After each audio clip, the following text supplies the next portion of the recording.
What is up, everybody? How are you doing today? Happy Thursday, August 27th.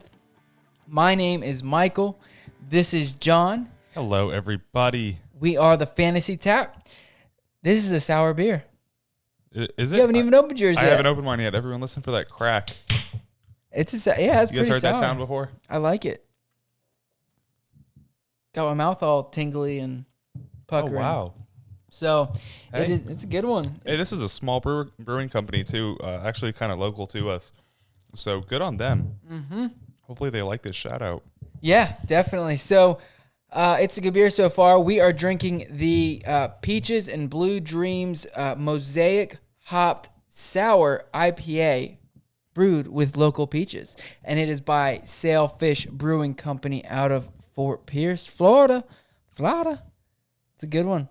Yeah, I'm a big fan so far as someone who likes sours, and John, have you ever been to Sailfish Brewing Company? I've been there a few times. I actually really enjoy the place. They do have a lot of, it's a nice place to hang out. They have a lot of games set up. Mm-hmm. They do trivia night. They do bingo night. They keep the place pretty active. It's a good crowd at all ages. So a place I'd recommend. Definitely. If you're in that Fort Pierce area, make sure to check them out, but we will get into that a little bit later. But first, like always, we just want to say thank you for supporting us still. We were actually looking at our Simplecast today, and whoa, shot up there. Yeah, you guys are apparently really enjoying checking out at least our reasoning for our running back rankings. Mm-hmm. It's nice to see you guys tuning into those, and for a lot of people tuning in for the entire episode. Kind of unexpected with the amount of you that are doing it, and really appreciate it. Glad to see you guys doing it. Thank you guys again, and to keep it up. And so if you're listening, obviously you're hearing me say this. So if you guys like a beer, send it to us. Yep. Let us know what you guys like to drink. You don't have to mail it to us. Just send us an email at thefantasytap. thefantasytap@gmail.com, or DM us at thefantasytap on Instagram or Twitter, and just let us know the names of some beers you like. We'll figure out how to get them here. Yeah, we'll order them and get them to us, or find them somewhere near us and get them to us. And Road trip. Get them on the show for you, and you can find out what we think about it. For sure. So I know we do have a handful of people that aren't even in the U.S. So you might be someone who, if you want to reach out to us, we can pay for shipping. If you want to send us something from your area, absolutely something we'd be into. So just let us know. Get in contact with us. Again, thefantasytap@gmail.com and at thefantasytap on Twitter and Instagram. We need your beers, boys and girls. So, anyways, we've got a packed show for you today. We have got a bunch of news, some injury news, of course. Kind of get you, it's that time of the year. You're going to see it through camp, especially, the players haven't been playing all summer. So we've got that. A couple people have been waived. Some people are returning to practice. So some great news there. And then we have our wide receiver, our consensus wide receiver rankings from 25 to 36. So those wide receiver threes, some high upside guys are in there. Maybe some shockers, they're that low. You guys have them that low? But we'll go. Just a couple of them. I know we did get a little bit of flack on our view on Mike Evans this year, and so we are going actually to be having a blog coming out sometime soon this weekend, which is going to be explaining our thought. Personally, I wrote it, so it's my entire thought process and the evidence I have to show why we have him at the wide receiver 18, which is still a super strong finish when we do have Chris Godwin so high up there as well. It lets you know that there is going to be a lot of opportunity on that offense, but just not enough for him to get that top 10 finish that everyone's expecting and giving us flack for. So make sure you guys check that out once it's released. Let me know what you guys think of it. We'll be posting it on all social medias, the links and such. Yeah, so check it out. And if there's more people in here, let us know who you guys think is either too high or too low, or just right. Goldilocks in the building. Yeah. But let's move on to our news of the day. First off, let's start off with Sony Michel. He was activated off the PUP list. He practiced Wednesday, and he looked strong in practice, and he was splitting snaps with Damian Harris. Damian Harris' hype has been pretty hypey lately. Yeah, The train's going. Hype train. Yeah, so ever since the beginning of the off season, or at the beginning of training camp the past couple months, with Sony Michel on the PUP list, Damian Harris has been getting a large share of those first team work downs. And now that Sony Michel's come back, he's splitting them with Damian Harris. It's something that was to be expected. You don't know what kind of share either of them is going to be getting once the season rolls out. You're expecting Sony to come up with a primary role, but it's still going to be some sort of split backfield with Rex Burkhead and James White back there. And Cam Newton, who's someone who's thrived with the pass-catching running back before. I'm personally expecting the ball to get thrown to everyone, with, in my opinion, the running backs all being a question mark and at any point getting picked up later in drafts. And I only see value in Damian Harris possibly as a late round flyer, and maybe James White in a PPR, half-point PPR league. But other than that, I'm still trying to stay away from their backfield. Yeah, I mean, personally, with Sony coming back, Lamar Miller is still on the PUP list. So, they're saying he could be cleared soon, but that's something to watch too. At that point, it may just become who's the better back. I'm not going to take any risk between those three. I mean, Damian Harris is being drafted so late that he's pretty much free. But I think the only running back I would personally take a chance on is James White, and that's just due to his pure pass-catching ability. He's shown it over the years. He can catch the ball. Last year, he did have 95 targets, and the year before that, over 120. So, and Cam Newton's used to that. So, personally, for me, if I'm going for, if I want a piece of that running back position, that's the only one I'm going to be targeting.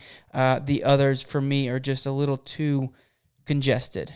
So, but anyways, let's move on to our next piece of news, and that is Deebo Samuel. He was seen running at practice yesterday, during doing his most intense training so far since breaking that foot, since having that surgery, and he was working on change of direction, and sounds like a pretty good news for Deebo.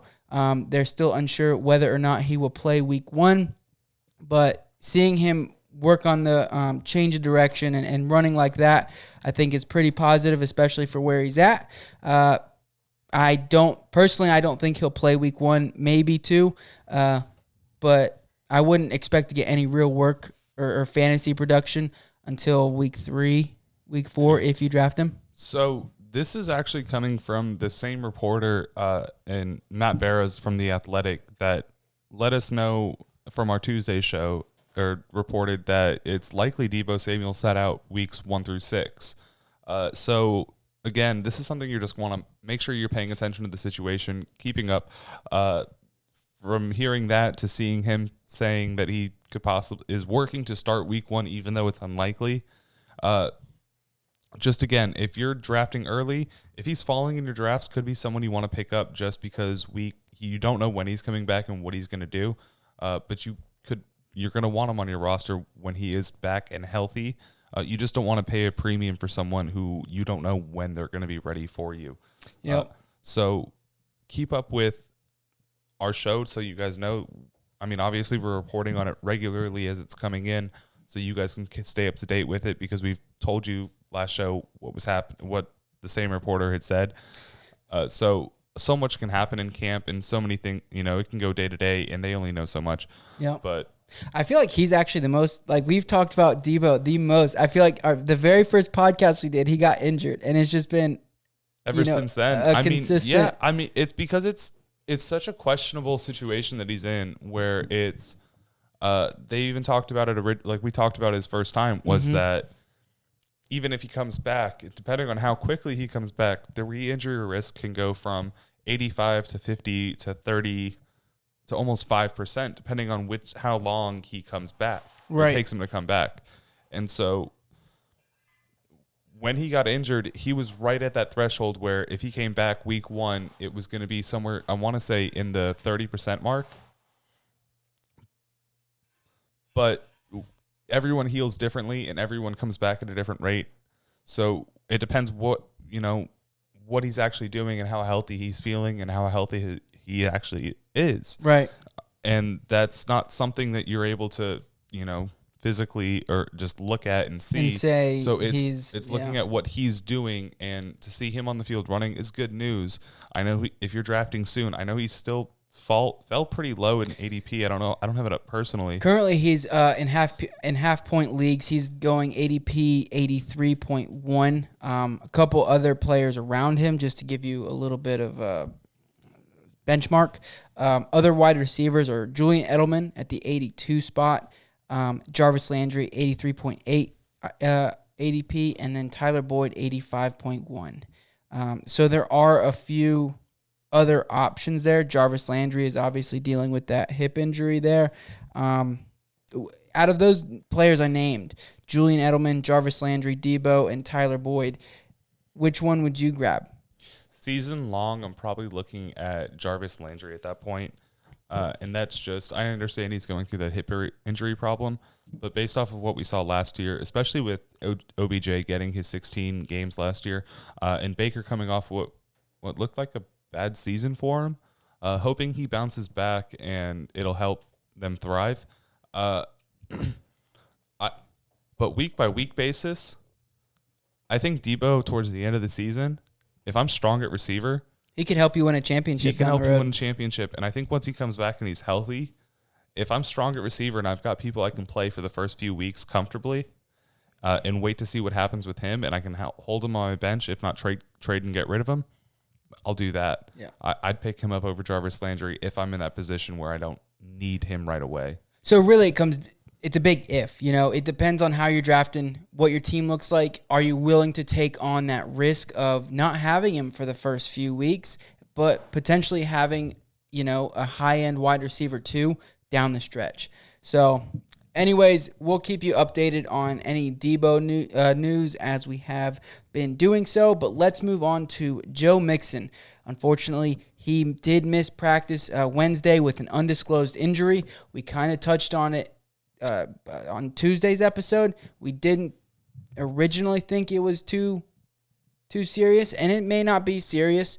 It is a little worrisome that he did miss practice, but he was seen working out on Monday when he sat out the first time. So, what is your take on that? I mean, are you gonna pass up Joe Mixon when you're at this point? At this point, it's just to that point where in my mind it's getting slightly scary. Someone I might want to just, again, keep paying attention to.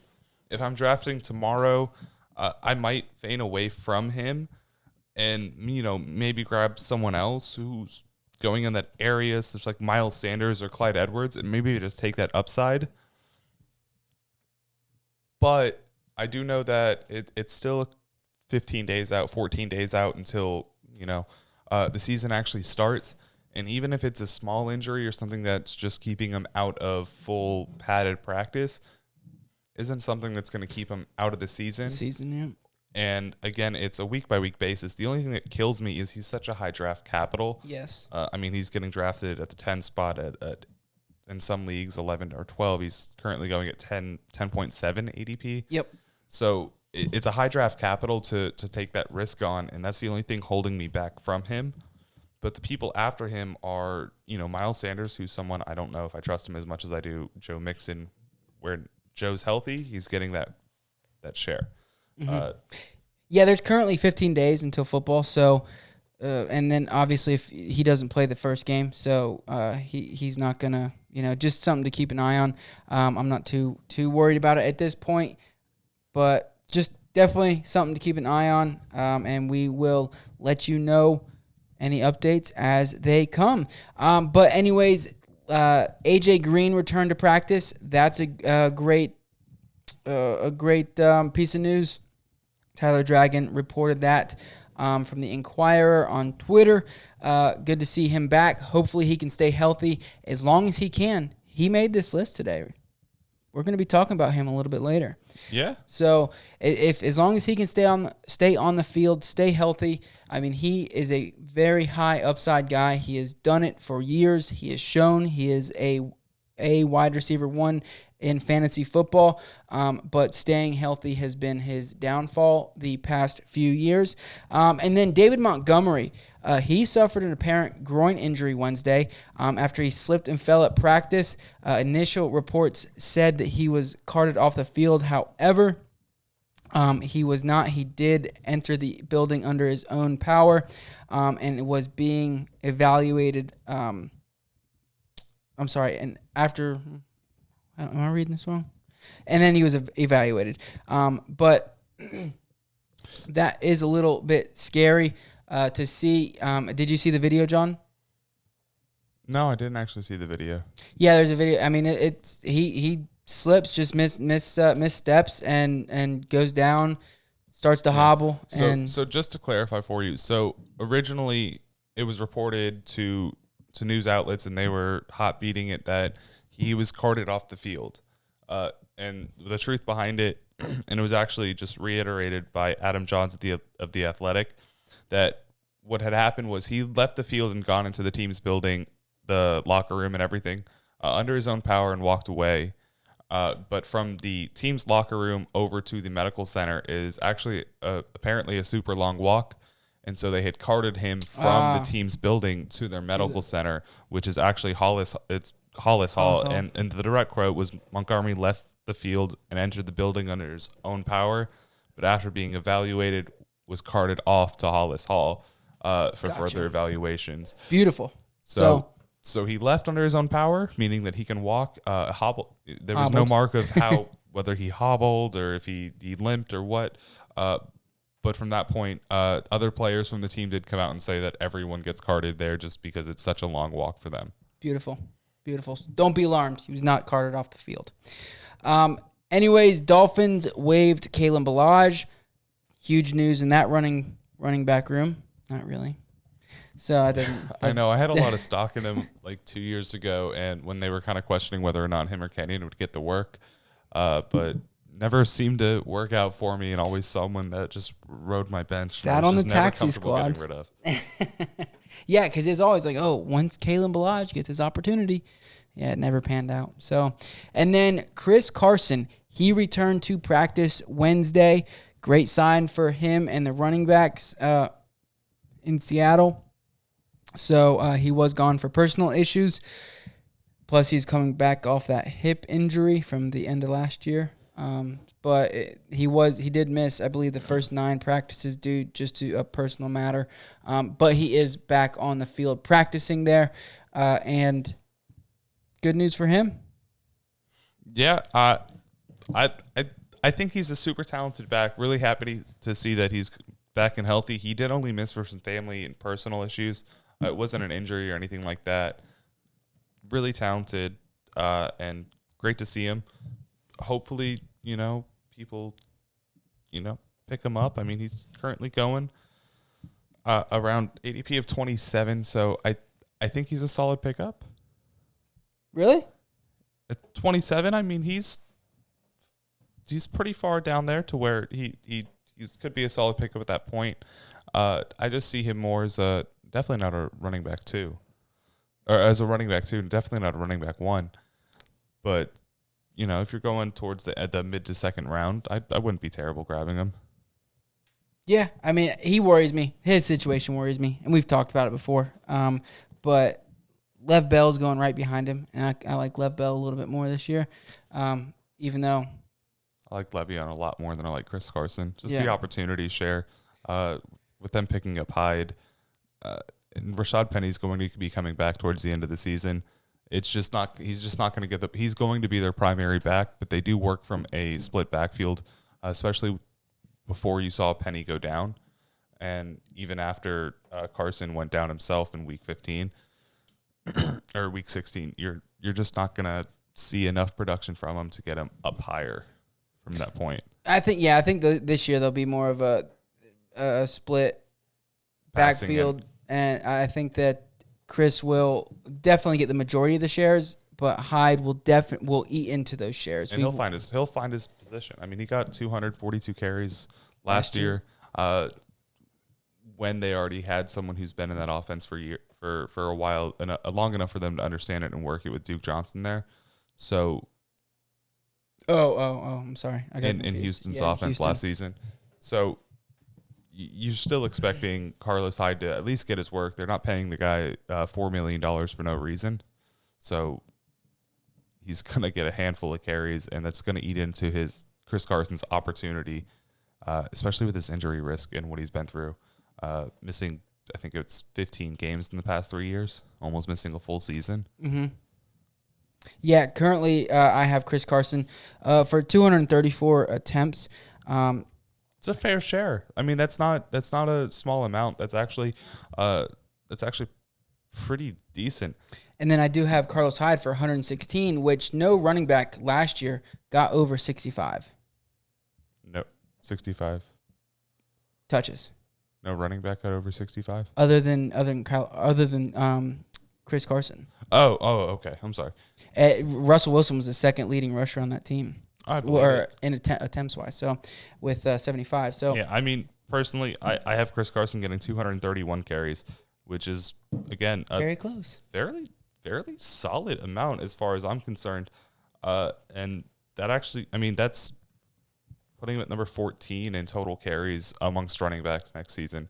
So he's getting a good share, but just not enough that's going to put him up there, especially not in the pass work. In any half-point PPR, any solid PPR league, to put him up towards the top 10, top 12 running backs. And so great to see him back on the field because he's going to be someone who's going to be a solid flex for whoever picks him up. Yep, for sure.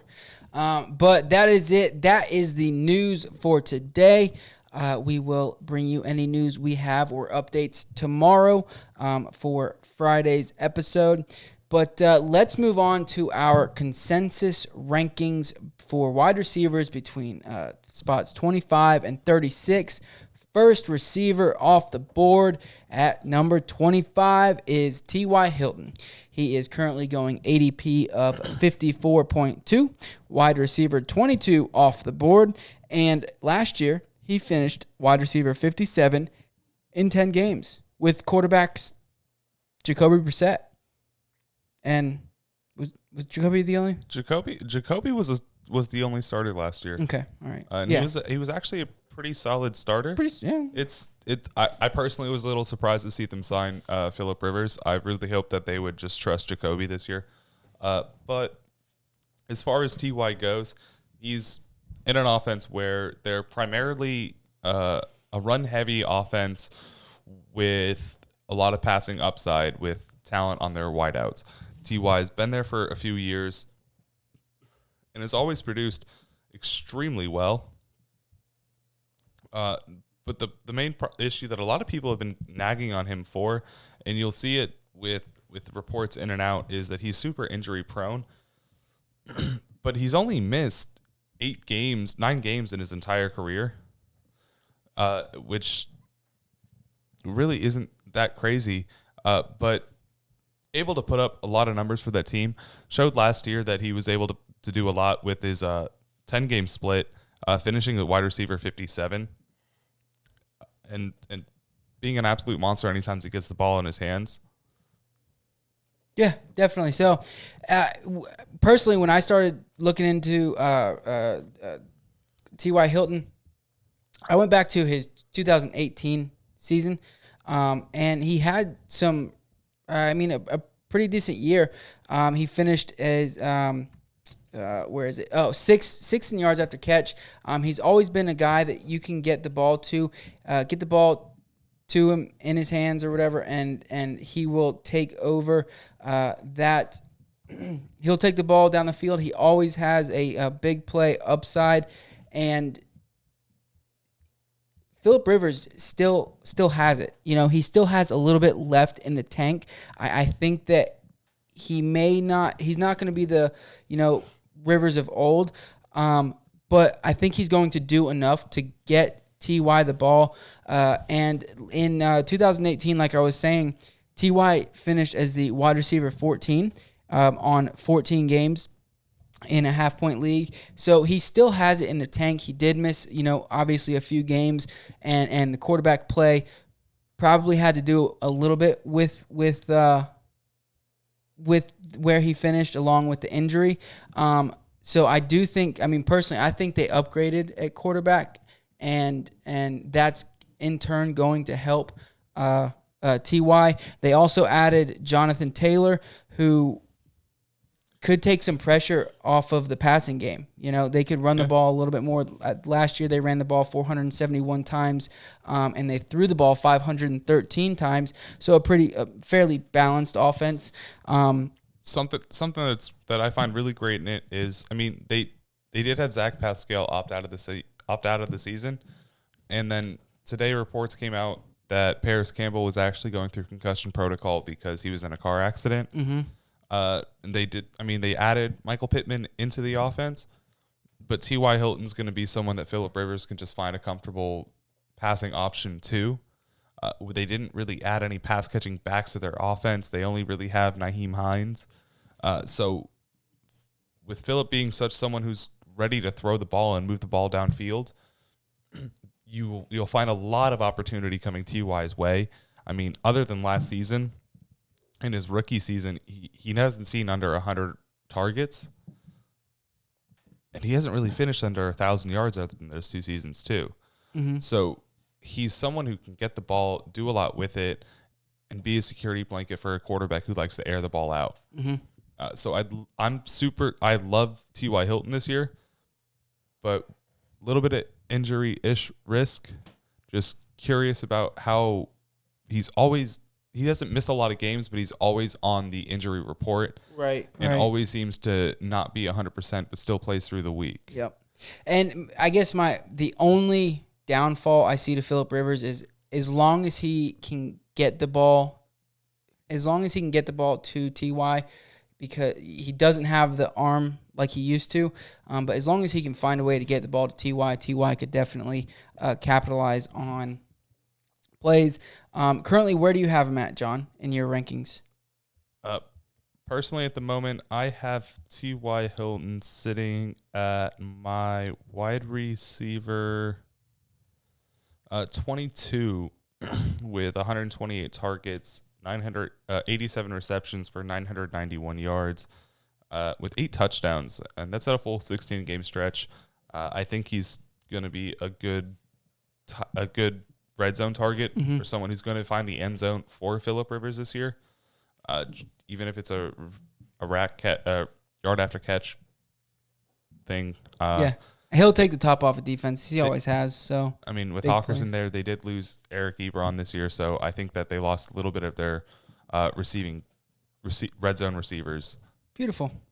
So I have T.Y. personally at the wide receiver 27, a little lower. I think the biggest difference is the touchdowns. I only have him for 6. So, and that'll kind of bring out that difference. So let's move on to our next wide receiver, and that is my boy Juju Smith-Schuster from the Pittsburgh Steelers, currently ADP 38.6, wide receiver 13 off the board, finished as the wide receiver 28 last year in 13 games. Now, that was obviously a big drop-off from his 2018 season where he put up 1,400 yards, 7 touchdowns. He even... He finished as the wide receiver 9 in half-point leagues.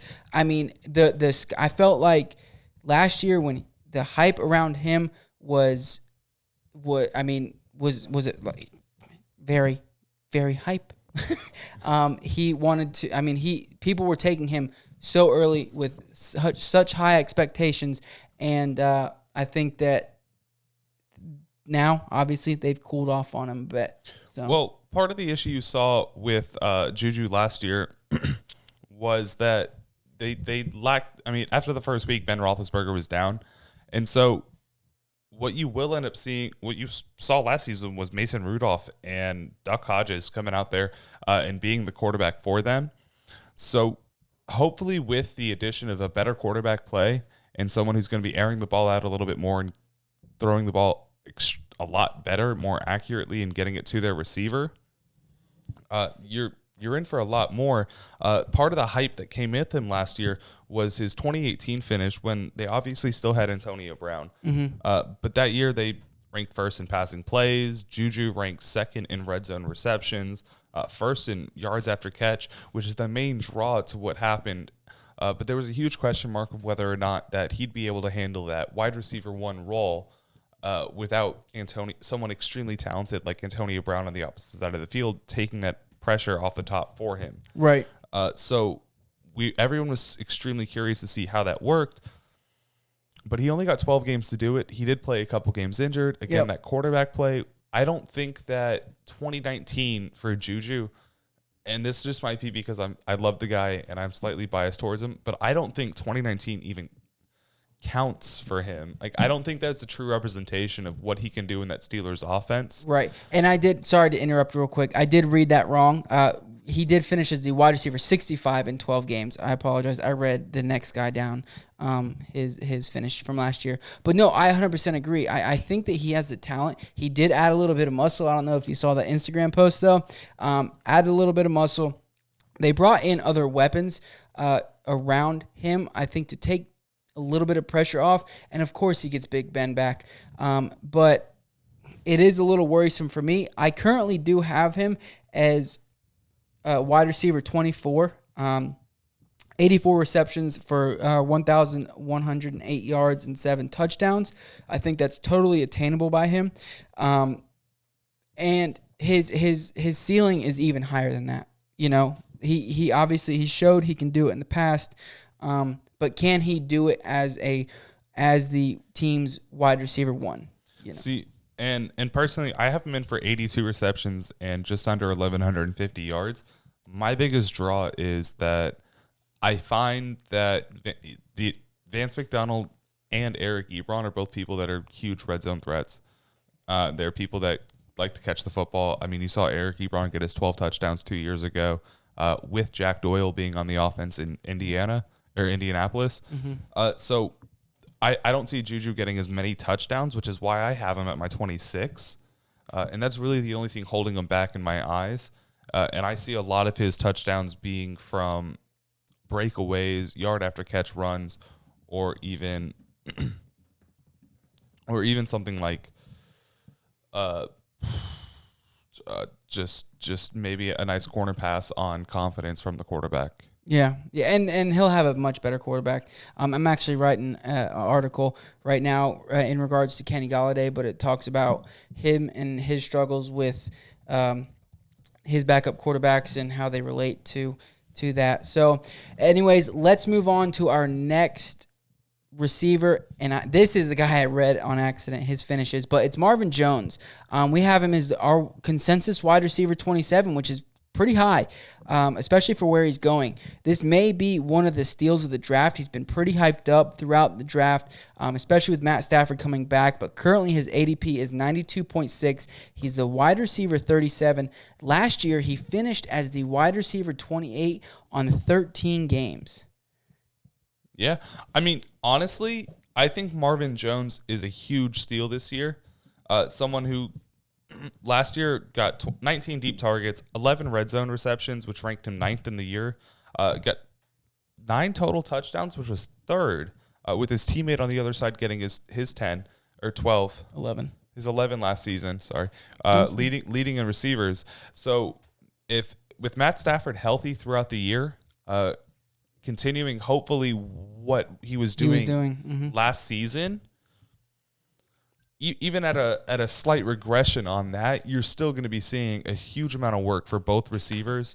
And part of the reason we have them here at our 27 is Mike is super hot on Kenny Galladay, and I personally am not. But we're both. I'm hot on Kenny Galladay. I've got him at my 4. Yeah.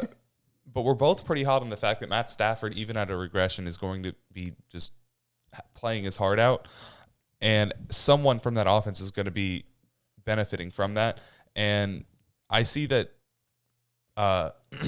Marvin Jones is just someone who's just such a touchdown monster. Can be, yeah. I mean, 9 last year. That's quite a bit. Yeah, 9 last year was is pretty great for him, and I just see him being able to thrive in that Detroit offense. Yeah, so I currently have Marvin Jones as my 26th overall receiver.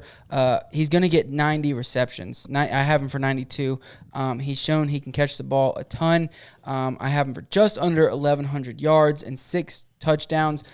So he's going to be getting the ball in his hands, and in a half-point league, that is super valuable. You really are looking for those guys who catch the ball, because I mean that's where you get your points. Last year he he lined up for 837 of their snaps, and 449 of those were in the slot. So he's going to be playing that slot position with Kenny Galladay on the outside. But overall, Marvin Jones, I think, is one of the best values in the draft this year by far. But let's move on to DK Metcalf. Kind of surprising that he's as low as he is.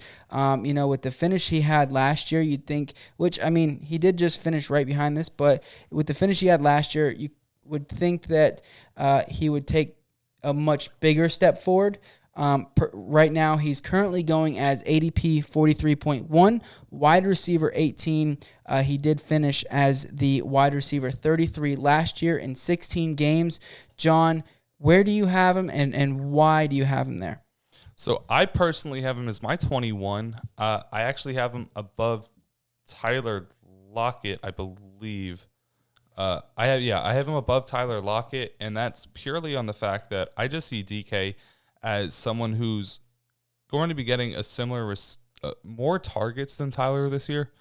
But part of the reason that we have him so low is that even through his 16 games last season, and him being a rookie, he never really didn't get an opportunity to be on the field. His lowest snap share came in week. You okay over there? I'm sorry, I lost it here. I thought that's all right. His lowest snap share came in week 5, where he actually got 68.5%. But everywhere else from that, he's in the 80 to 90 to 100% snap share. And so, as much opportunity as can come his way, there's only so much more to come. Even if the Seahawks feign more to a passing offense, knowing that they have so much talent at both sides there, if Will Dissly's coming back healthy, they're going to get the ball to him as well. They do have pass catching running backs. I just don't see as much possibility for growth as for DK Metcalf as some people are projecting him to be. I don't see him taking enough away from Tyler Lockett, who showed last year he's someone who can be an extremely precise receiver. For him to push himself up into that top tier and get enough opportunity. So personally, I think DK Metcalf's a great receiver, kind of like this Mike Evans thing, to where they're just both not top tier receivers, top 1, top 2 receivers, but they're both a top 10 receiver, top 15, to where both of them are going to be getting a share and neither can thrive. Yeah, see, personally for me, I have DK at 29 with 112 targets, 71 receptions, and 972 yards with 9 touchdowns. I do think that he's going to get the touchdown looks. We saw it last year. He can catch the ball. He scored 7 touchdowns as a rookie. He's going to grow off of that. He did have, like John said, he was on the field a ton last year, and he only had 100 targets in general.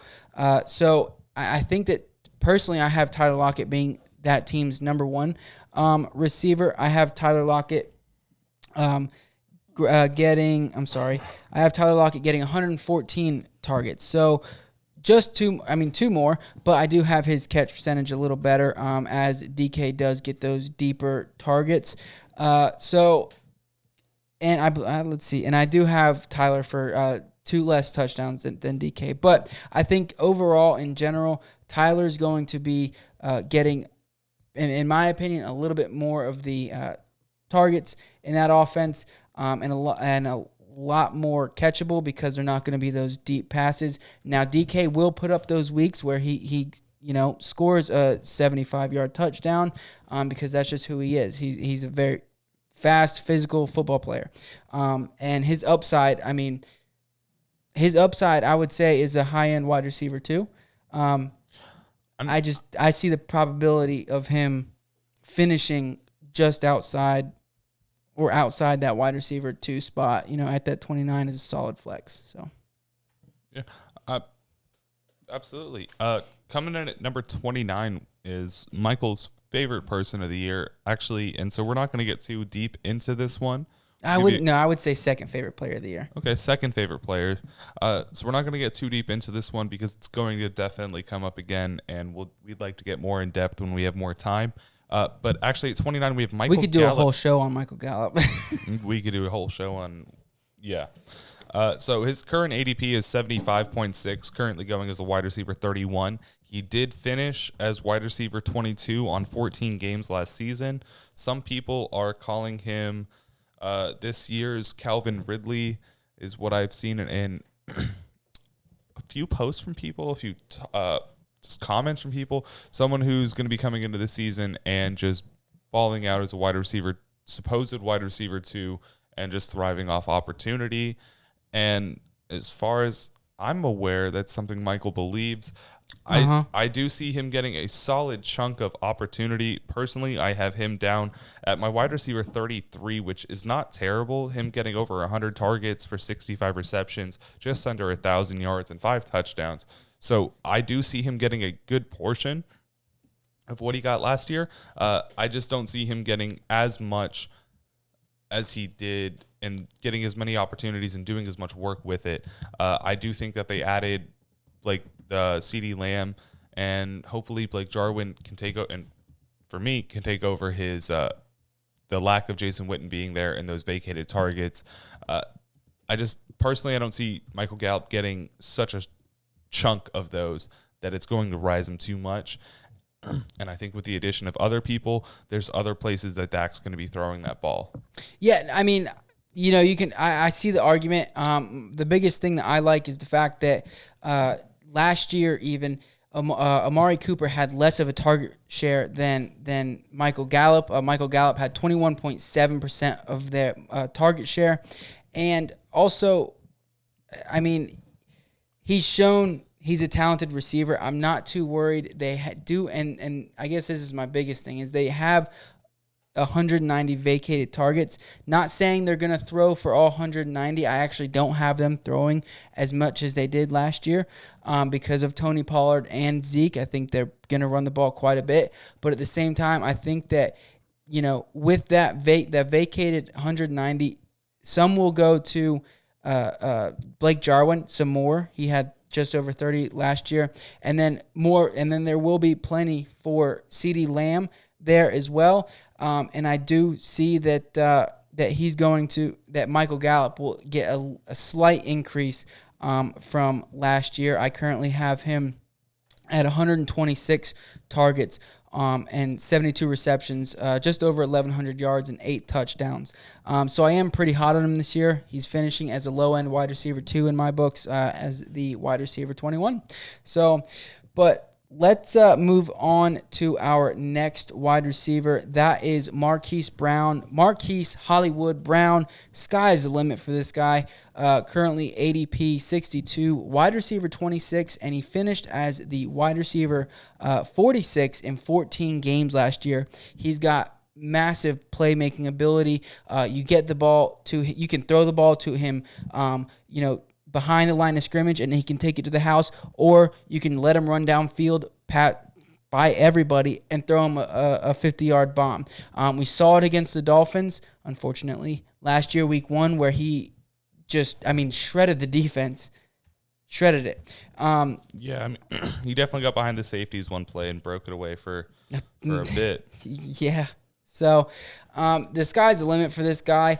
The only negative not negative, but the only, I guess, negative for him is that his offense is so run heavy, but he's the second option on that team. Mark Andrews is there, but he is really the big playmaker in that receiving core. So that's his upside for me. So what kills me with him is we saw towards the end of the year, week 14, he only had 3 catches for -2 yards, 15 4 catches for 45 yards, 16 1 catch for 6 yards.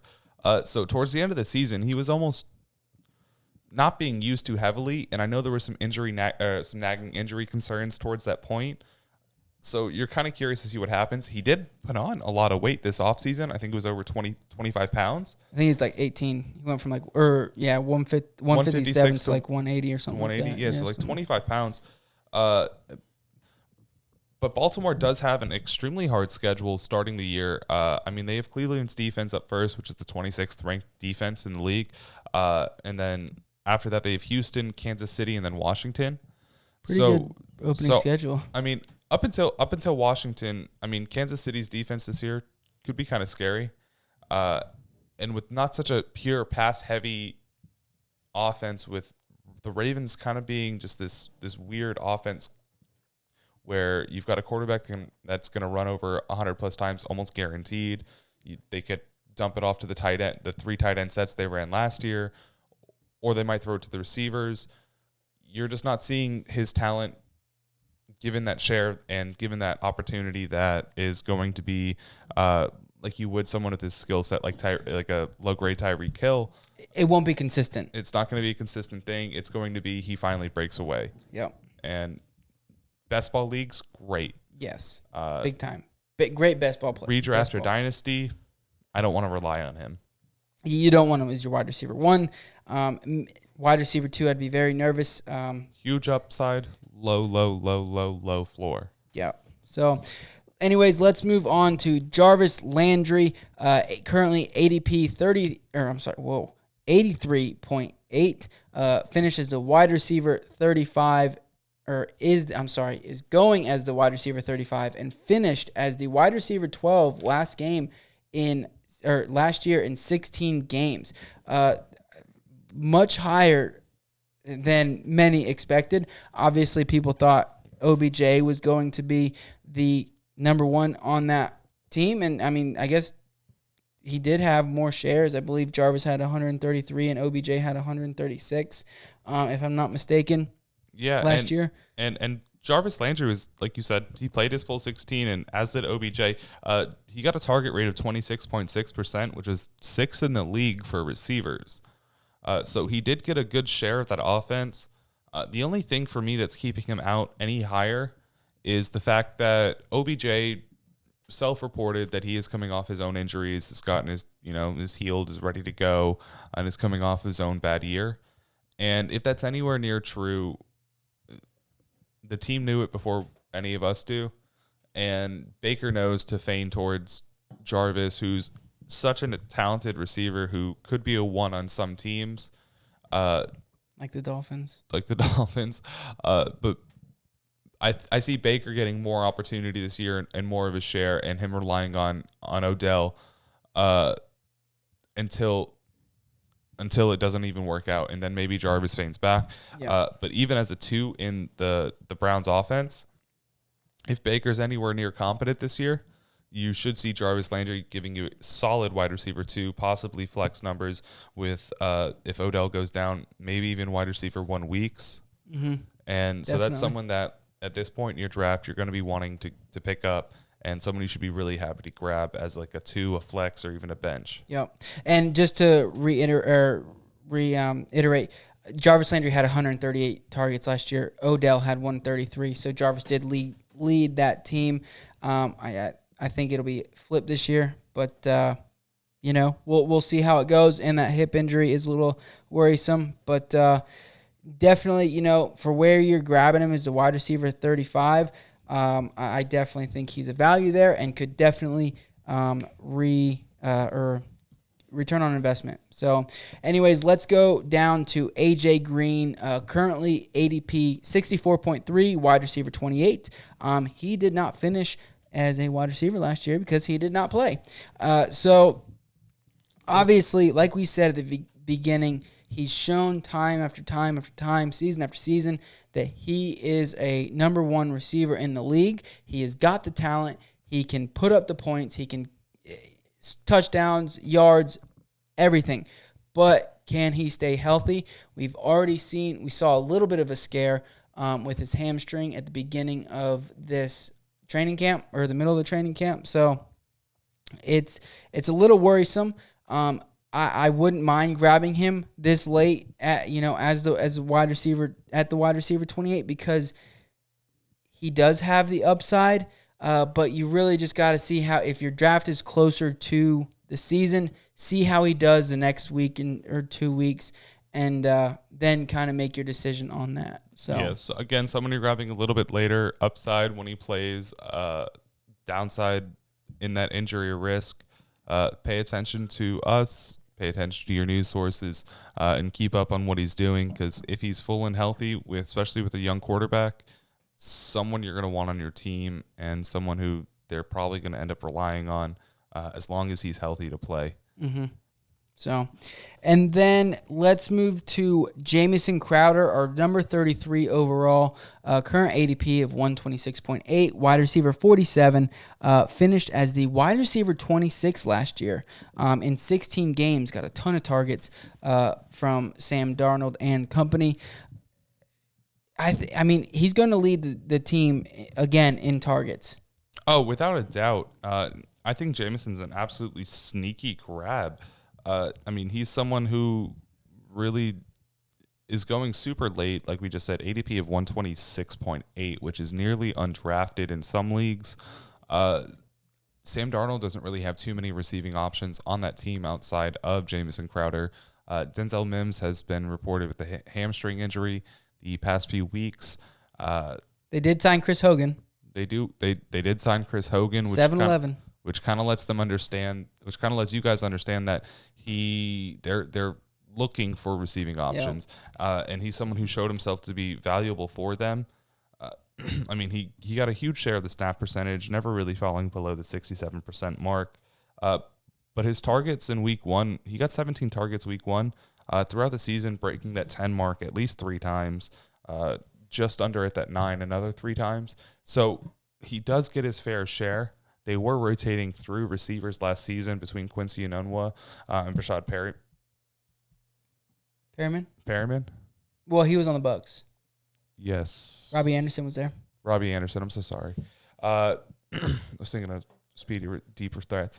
But yeah, with Robbie Anderson there as well, they were just trying to find some consistency, and the only one that was there was Jamison Crowder.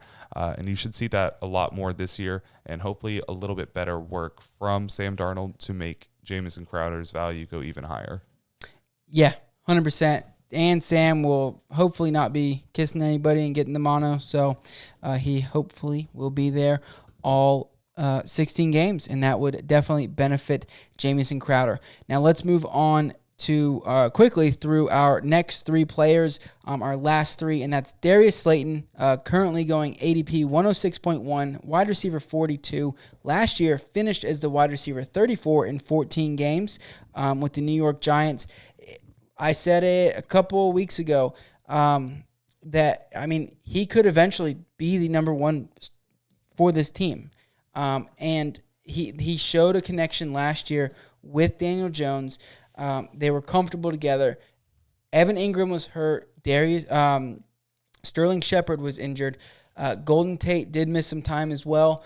He'll be back this year full time. But I really think that he may have the opportunity to step into that wide receiver 1 position, especially if an injury occurs. Yeah, I mean, we saw last year Golden Tate and Sterling Shepard missed a handful of games, as well as Darius Slayton.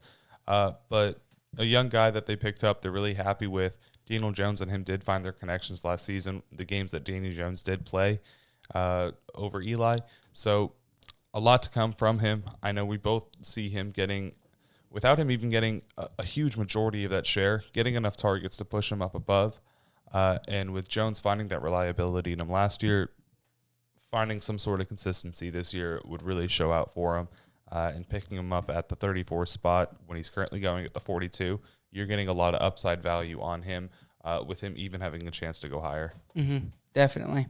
So, and then 35 is Christian Kirk with the Arizona Cardinals. ADP 115, wide receiver 45 off the board. Finished as the wide receiver 40 last year in 13 games. They did add DeAndre Hopkins to that team. They also have Kyler Murray entering his sophomore season.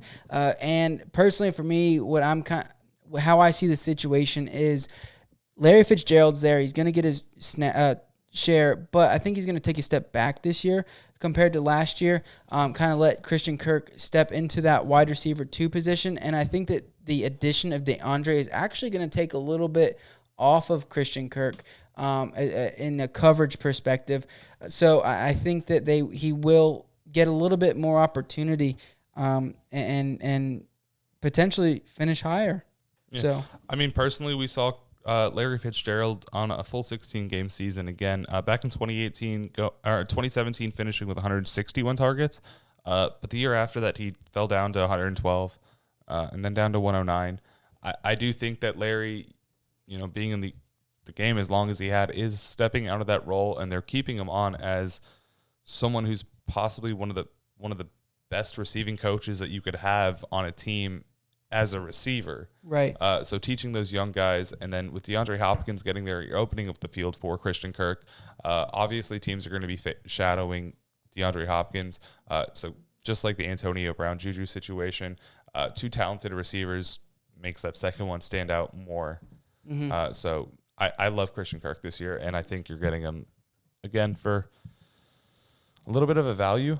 Yeah, I would say a little bit of a value. And then our last receiver, that is Tyler Boyd, 36th on our consensus ranks, currently going ADP of 85.1, wide receiver 36. Last year he finished as the wide receiver 23 in 16 games.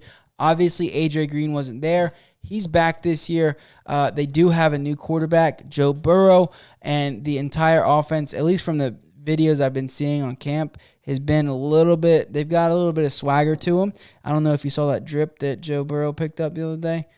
I didn't. I didn't. Big Diamond 9 chain, but if AJ Green does end up missing games, I mean, I think you'll see Tyler Boyd then climb the ranks. Right now, with both of them on the field, they're both very talented receivers, so I do think that Tyler Boyd is going to have some fantasy relevance. And where you're getting him right now as wide receiver 36, it's a pretty safe bet, even if AJ Green does play. Yeah, in my book. And so with that 36, I mean, they did add T. Higgins as well, who was someone in college, showed out a lot. They grabbed him in the second round just after the quarterback they grabbed to reset their franchise. So you're expecting them to they actually have a really solid one. Otto and Tate's been someone who's been balling out this offseason. Some people called him early on getting the camp star, like being the star of the camp, but he's been playing on the backside of AJ Green not being there so far. So I do think with Tyler Boyd finishing last year as a 23 purely he was in one of the worst passing offenses last year, the wide receiver 1. So with hopefully some upside in that this year with Joe Burrow being there, you're still able to get 2 decent receivers, but no one that's going to stand out to the point to where they're going to bump themselves up. And so Tyler Boyd, I think at the 36 is going to get you that's where you're going to be finding your solid value, comfortable value. And if he falls further, great. If he gets some upside, hopefully that upside's coming on the idea that AJ Green's not looking too good to start. Yeah, 100%. So that is it. That is the last episode of our consensus wide receivers. That was 25 to 36. It was a lot. 36 receivers. Get you a sleeper out there. Get you a solid flex player. They'll be out there. And like I said, a lot of these guys we talked about tonight, we have them there because of their current situation and where we think they'll finish. However, it takes one injury, and some of these guys could shoot up the boards. Extremely, yes. But anyways, let's get into our beer of the day. Just heard that sound earlier. Yeah, it was a good one. Like I said at the beginning, we are drinking the Peaches and Blue Dreams Mosaic Hopped Sour IPA brewed with local peaches.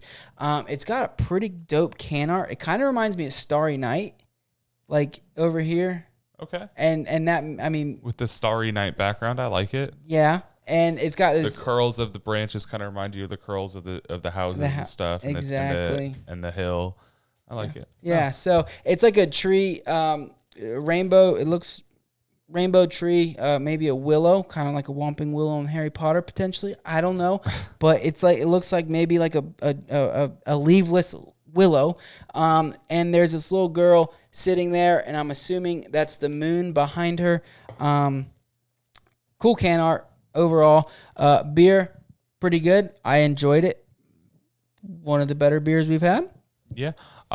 Was way more sour than I was actually expecting, with it still being an IPA, but it almost to me felt like someone who enjoys sours, just a sour that wasn't super fruity. It did have a lot of hoppy flavors to it that backed it up and let you know it was an IPA. You do know that it's a Mosaic hops IPA. It's a 6.6% ABV beer, so I actually really like this one. Sad that it's our last of the two, so we'll have to hopefully find some more. I do know that it was a limited run, correct? Well, so the can is limited, yes. I believe and seasonal. They are serving on the tap room in Fort Pierce. It's downtown Fort Pierce. If you're in that area in Florida, it's on the Treasure Coast if you're not from Florida. So if you're in the area between Melbourne or West Palm Beach, make sure to take a trip up to Sailfish.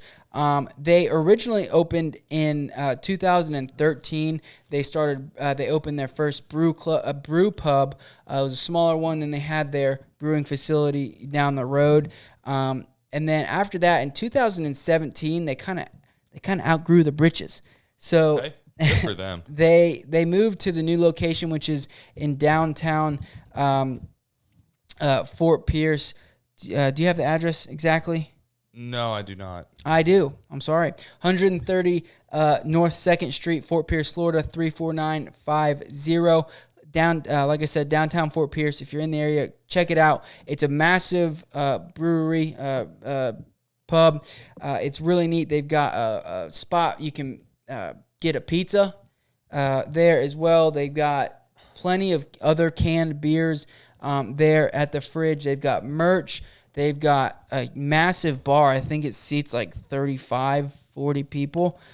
So it's huge. They've got cornhole. They've got Jenga. Really, really nice spot to hang out. Again, anyone who's in the area. They do also try out new flavors regularly. Mm-hmm. They actually did just have a release for something that Mike wanted me to pick up, but I had grabbed these right when Corona had hit its peak. The chowder. So we might be hearing from these guys again. We do have another one. I have another one. We're going to give you guys a little break from them for now. But a good place that, again, tries new flavors. So if you're in the area, check them out. If you're not in the area, maybe see if you can get them sent to you somehow. They do have other beers, some of their more traditional beers, year-round beers at ABC Liquor, Publix, things like that. If you're in the Southeast, you can also go to their website and kind of do a little bit of research and find out where exactly they are located and sent. Also, their website, just so you all know, is sailfishbrewingco.com. You can check them out there. And then they do have an Instagram account where they post a ton of great content, and that is Sailfish Brewing Company. So, yeah, I mean, check them out. Like we said, Sailfish Brewing Company. So far, great beers, great atmosphere, and a great place to be. So thank you, everyone, for coming out today, checking out our... Time out. Oh. What are you going to rate it? Oh, it was so good. So, again, like we just said, something I'm super happy with. Really did enjoy it. As you know, I know we just did do the Bat Squatch last episode, which was another type of IPA. But this hop sour IPA, I've never had it before. I really like this, and I hate giving out so many high rankings back to back. But I think I'm going to go with like an 8.5. Ooh, boy, that is pretty high. This is something that was really good for me. I really did enjoy that it was a sour while also being a hop flavor without me feeling like it's super fruity. Right. I was able to enjoy it, yet still feel like I should enjoy it. Mm-hmm. Yeah. No, I would say for me it's an 8.2. I mean, it's a great beer. Check it out. If you're not into sours or IPAs, then it may not be the beer for you. But I would still at least take a sip. If you're in the area, it's on tap at Sailfish Brewing Company.